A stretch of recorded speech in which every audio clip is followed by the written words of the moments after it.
Thank you, Representative Graves. Now turn to the chair of the full committee, Mr. DeFazio of the great state of Oregon. Well, thanks, Chair Larson, for calling this important hearing on improving the air travel experience for passengers with disability. A lot of people don't know that actually my background before I got into politics and all that was I was a rehabilitation counselor. So I'm quite familiar with some of the struggles, and part of our training was we had to spend a week in a wheelchair.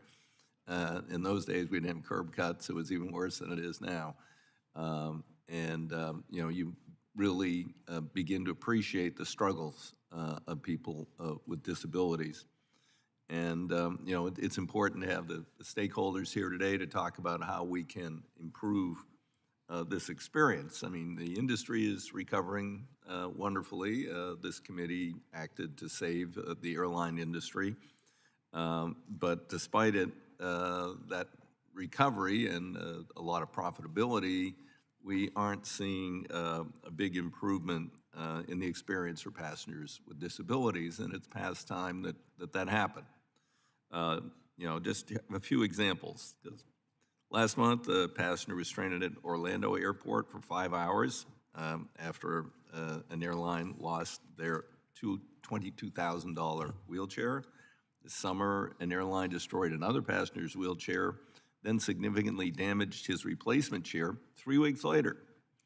Earlier this year, a passenger was delayed getting her wheelchair at Newark, only to discover it had been left on the tarmac for nearly an hour. The list goes on and on. It's not excusable for this to be happening. These are special items, sometimes irreplaceable or nearly irreplaceable items, and certainly in the short term. You know, this has got to change. They say, well, you know, that things are better. They only mishandled 1.56%. Well, that's 1,057 wheelchairs and scooters in 1 month have been mishandled, damaged, gone missing, whatever. That is not an acceptable statistic.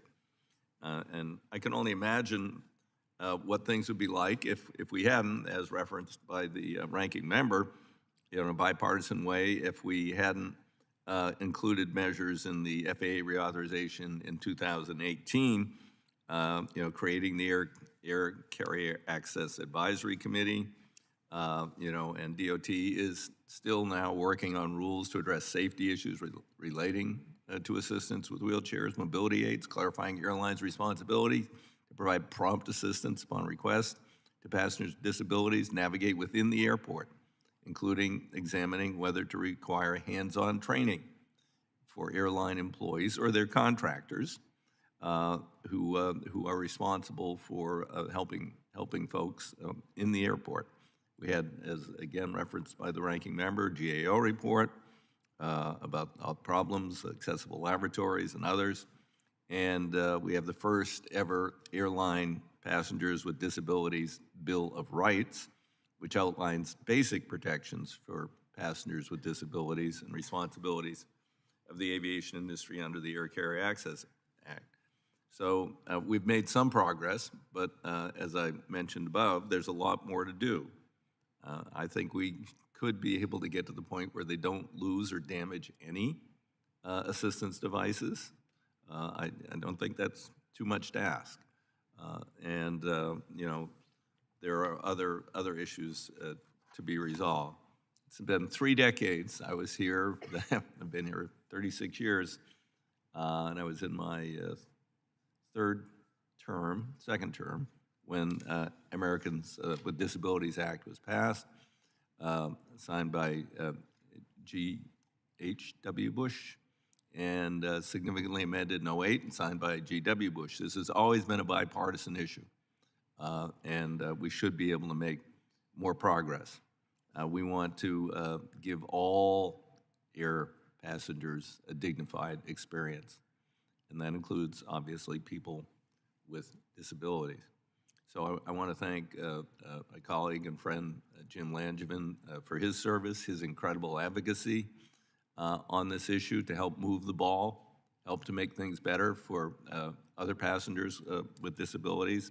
You know, and I congratulate him on, you know, a job well done. Served his district well. He's going to retire, as am I, and, but we're not going to go away on this issue. So with that, Mr. Chairman, I yield back. Thank you, Mr. Chair. Appreciate that. We now want to welcome our witness on panel one, Representative